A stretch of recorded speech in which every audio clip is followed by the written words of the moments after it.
ایمان والے ہیں وہ سب سے زیادہ اللہ کی محبت میں شدید ہوتے ہیں، سخت ہوتے ہیں۔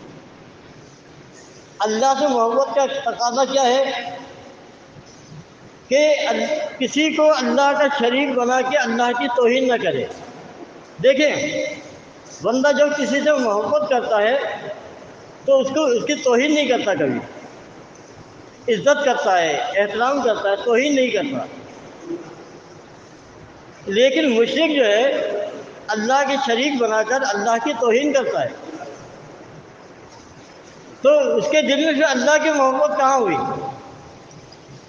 والذین آمنوا اشد حبا للہ، فرمایا جو ایمان والے ہیں وہ سب سے زیادہ اللہ کی محبت میں سخت ہوتے ہیں، شدید ہوتے ہیں۔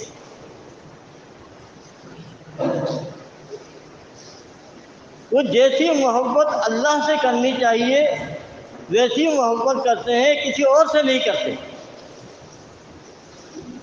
میں اپنے والدین سے، بہن بھائی سے، بچوں سے محبت کرتا ہوں تو بحیثیت ایک انسان کے، لیکن جب میں انہیں انسانیت سے نکال کر الوہیت کے منصب پہ فائز کر دوں کہ یہ بھی صاحب اختیار ہے، یہ جو چاہے کر سکتے ہیں، یہ تقدیریں بدل سکتے ہیں، دور اور نزدیک سے سننے والے ہیں، ان کے پاس بھی اختیارات ہیں، تو پھر یہ اللہ کے مقابلے میں آ جاتا ہے یہ معاملہ۔ تو جو بھی کام اللہ کے مقابلے میں لا کر کسی کے ساتھ کیا جائے تو یہ شرک ہے۔ دیکھیں، شرک کی تو بڑی آسان سی تعریف ہے نا، کہ اللہ کے ساتھ جو معاملات ہیں وہ مخلوق کے ساتھ نہیں ہو سکتے۔ مخلوق کو مخلوق کی حیثیت سے اور خالق کو خالق کی حیثیت دی جائے تو معاملہ بیلنس ہو جاتا ہے، لیکن جب توازن میں بگاڑ پیدا کیا جائے اور مخلوق اور خالق کو ایک کر دیا جائے تو پھر توازن بگڑ جاتا ہے اور معاملہ کفر شرک تک چلا جاتا ہے۔ اللہ فرماتا ہے وَلَوْ يَرَى الَّذِينَ ظَلَمُوا، کاش یہ دیکھیں ظالم لوگ جو یہ عذاب کے وقت دیکھیں گے، اِذْ يَرَوْنَ الْعَذَابَ أَنَّ الْقُوَّةَ لِلَّهِ جَمِيعًا، کہ ساری طاقتوں کا مالک تو اللہ ہے، وَأَنَّ اللَّهَ شَدِيدُ الْعَذَابِ، اور اللہ تعالیٰ عذاب دینے میں بڑا شدید ہے، سخت ہے۔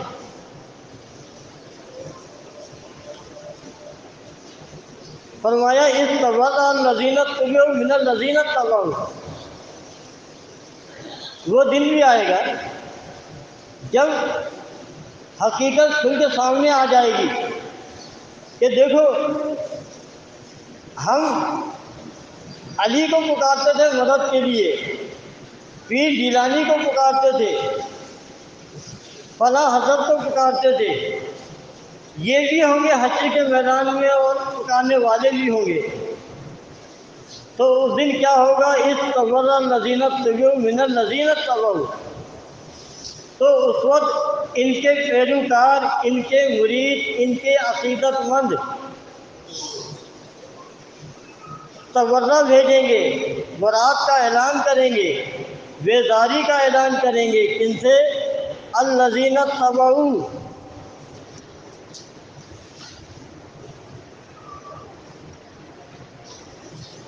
یعنی جن کی پیروی کی گئی تھی، جن کی اتباع کی گئی تھی، وہ اپنے مریدوں، اپنے عقیدت مندوں سے بیزاری کا اظہار کریں گے۔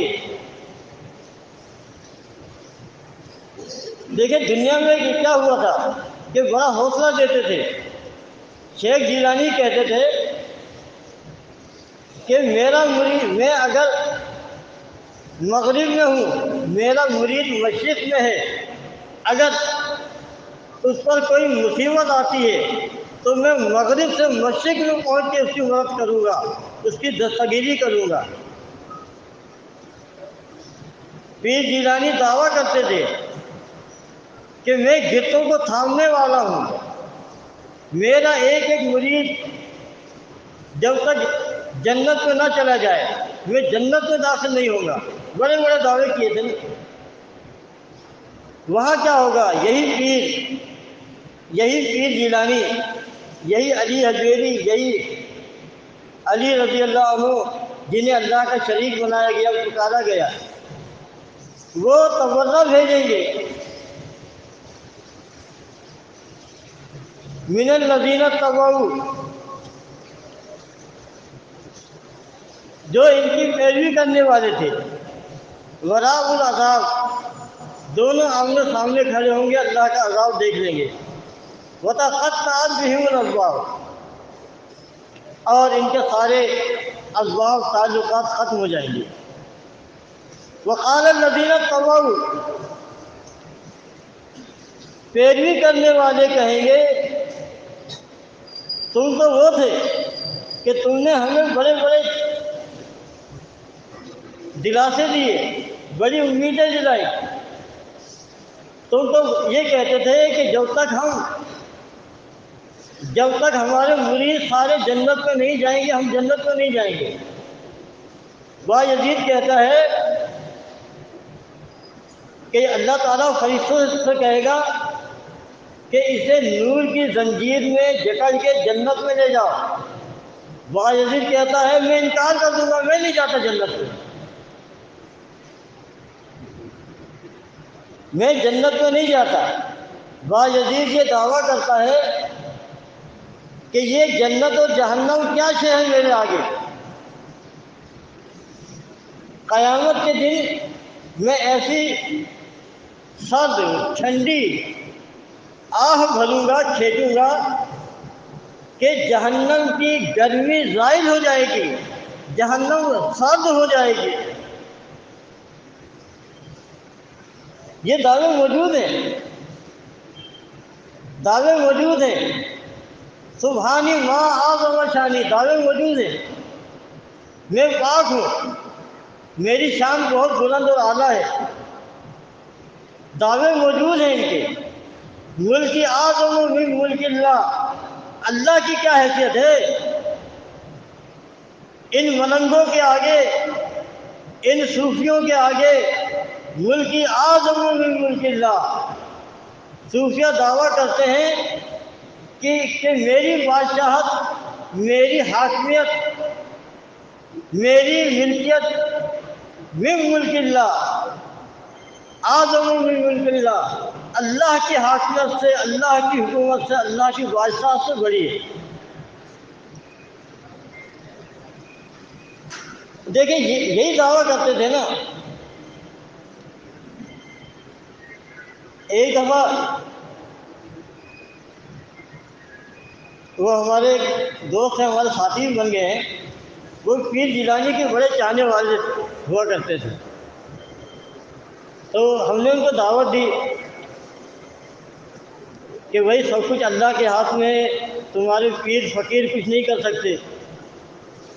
وہ کہنے لگا یار تیری بات میں مانتا ہوں لیکن بڑے پیر کو کچھ نہیں کہنا۔ میں نے کہا کیوں؟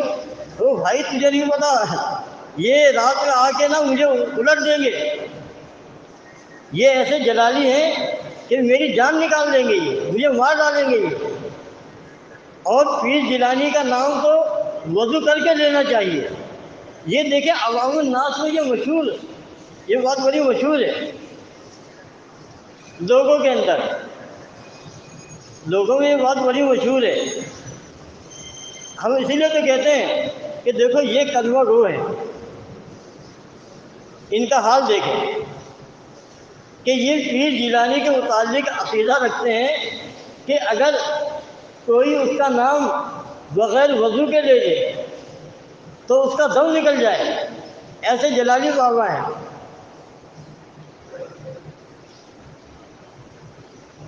ٹھیک ہے، تو اب مجھے بتاؤ جب اتنے بڑے بڑے ان سے امیدیں وابستہ کی ہیں، اسی لیے تو میں یہ کہتا ہوں کہ یہ جتنے کلمہ گو مشرک ہیں یہ مسلمان نہیں ہے، ہندو ان کو کہتے ہیں، یہ مسلح ہیں۔ ہندو جو ہے انہیں مسلح کہتے ہیں، ان قبر پرستوں کو۔ اور یہ حقیقت ہے، یہ مسلمان نہیں ہے، مسلم ہندو صحیح کہتا ہے ان کو، کیونکہ اس نے جان لیا ہے۔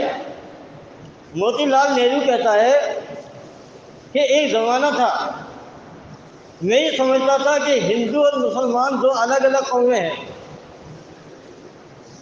دو الگ الگ قومیں ہیں، لیکن میں نے جب سے اجمیر کا عرس دیکھا ہے، اجمیر کا، تو میں اس نتیجے پر پہنچا کہ دونوں ایک ہی ہیں، کوئی فرق نہیں ہے، نام کا فرق ہے، دونوں ایک ہی کام کرتے ہیں۔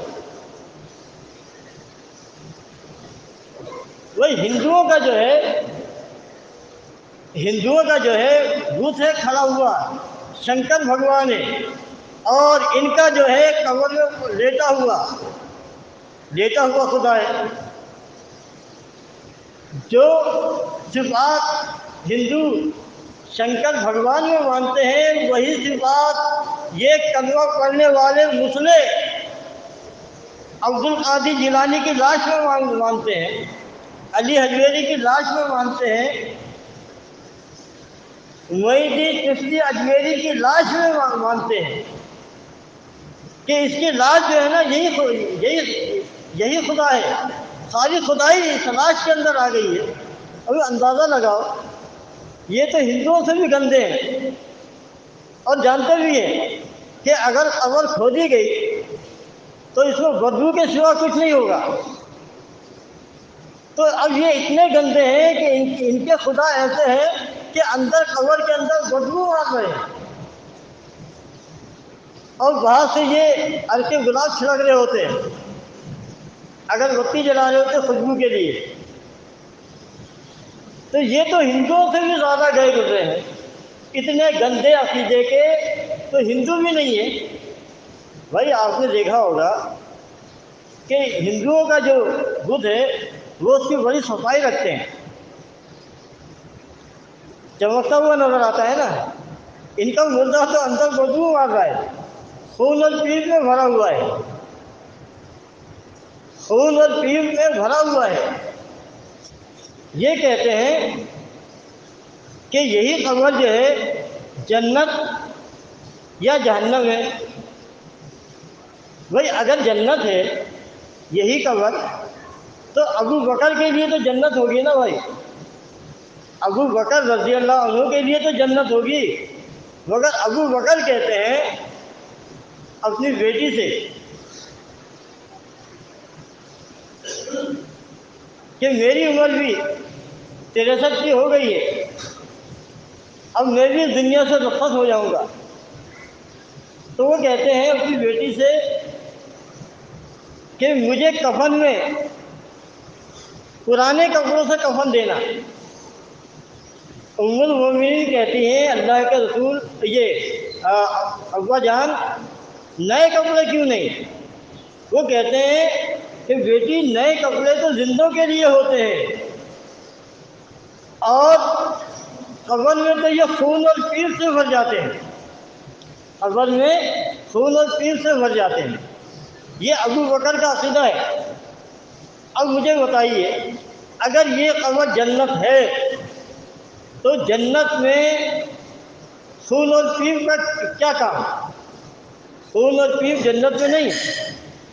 حدیث میں آتا ہے جنت میں لباس کبھی بوسیدہ نہیں ہوگا، اس میں تو کفن بھی ختم ہو جاتا ہے۔ جنت کی جوانی ختم نہیں ہوگی، یہاں تو ہڈیاں بھی برادہ ہو جاتی ہیں، یہ جنت کہاں سے ہو گئی؟ حدیث میں یہ بھی آتا ہے کہ یہ جو قبریں ہیں نیک لوگوں کے لیے، اس میں جنت کی نعمتیں بھر دی جاتی ہیں، جنت کی نعمتوں سے بھر دی جاتی ہیں۔ اگر واقعی بھر دی جاتی ہیں تو حدیث میں آتا ہے کہ جنت کی اگر کوئی شے ناخن برابر بھی دنیا میں آ جائے تو زمین و آسمان روشن ہو جائے، زمین و آسمان روشن ہو جائے، لیکن یہاں تو نبی کی قبر بھی روشن نہیں ہے، ابو بکر و عمر کی قبریں بھی روشن نہیں ہیں، پھر یہ کون سی ہیں؟ پھر یہ کہاں کا معاملہ ہے؟ یہاں تو کفن بھی بوسیدہ ہو جاتا ہے، ہڈیاں بھی ختم ہو جاتی ہیں۔ تو آپ دیکھیں کہ یہ ساری چیزیں احادیث کے اندر موجود ہیں، مگر لوگوں کو مس گائیڈ کیا گیا ہے، قبر پرستی میں ڈالنے کے لیے لوگوں کو مس گائیڈ کیا گیا ہے۔ دیکھیں یہ حدیثیں موجود ہیں کتب احادیث کے اندر، لیکن کبھی سامنے نہیں لائی جاتی، کبھی سامنے نہیں لائی جاتی قبر پرستی کے دین کو بچانے کے لیے، کیونکہ جو غلطی ان کے بڑے کر گئے ہیں، جیسے ابن تیمیہ ابن قیم کر گئے ہیں، دوسرے لوگ کر گئے ہیں، اب یہ ان کی غلطی کو نبھا رہے ہیں، ان کی غلطی کو نبھا رہے ہیں۔ مسئلہ یہ ہے کہ اگر یہ مان لیں گے کہ یہ غلط ہے، اس قبر میں کچھ نہیں ہے، تو جو ان کے بڑے مان کے گزرے ہیں ان کا کیا ہوگا، ان کے باپ دادا کا کیا ہوگا؟ یہ ہے اصل مسئلہ۔ بھئی کیا مسئلہ تھا؟ کیا ابو طالب اپنے بھتیجے کو جانتے نہیں تھے کہ ان کا بھتیجا جھوٹ نہیں کہتا، صادق اور امین ہے؟ وہ جانتے تھے، لیکن ایمان کیوں نہیں لائے؟ کہتے ہیں کہ میں اپنے باپ دادا کا دین نہیں چھوڑ سکتا۔ بھئی کیوں نہیں چھوڑ سکتے؟ کہتا تھا میری قوم مجھے تانے دے گی، مجھے تانے مارے گی کہ دیکھا چھوڑ دیا باپ دادا کے دین کو، آ گیا بھتیجے کے بہکاوے میں۔ وہ کہتا تھا یہ تو مجھے تانے دے دے کے مار ڈالیں گے مجھے، میں ان کے تانے برداشت نہیں کر سکتا۔ بھتیجے میں مان لیتا تیری بات، لیکن میں جو ہے نا اپنے باپ دادا کے دین پہ رہتا۔ تو یہ ہے اصل چیز۔ ایک طرف اللہ تبارک و تعالیٰ کی ذات ہے، اس کے احکامات ہیں، اس کی کتاب ہے، اس کا رسول ہے، اور دوسری طرف ان کا مشرکانہ آبائی دین ہے، جن کے آباء و اجداد، جن کی نسلیں، جن کے پرکھے قبروں کی پوجا کرتے کرتے گزر گئے، مر گئے۔ اب ان کے لیے یہ بڑا مشکل ہے۔ مکے کے مشرک یہی تو کہتے تھے، کیا کہتے تھے؟ اے محمد اس مسئلے کو چھوڑ دو کہ ہم اپنے باپ دادا کے دین کا انکار کریں، یہ بات نہیں لاجک ہے کہ ہم کفر کریں اپنے آباء و اجداد کے دین کا، ہم مان لیں،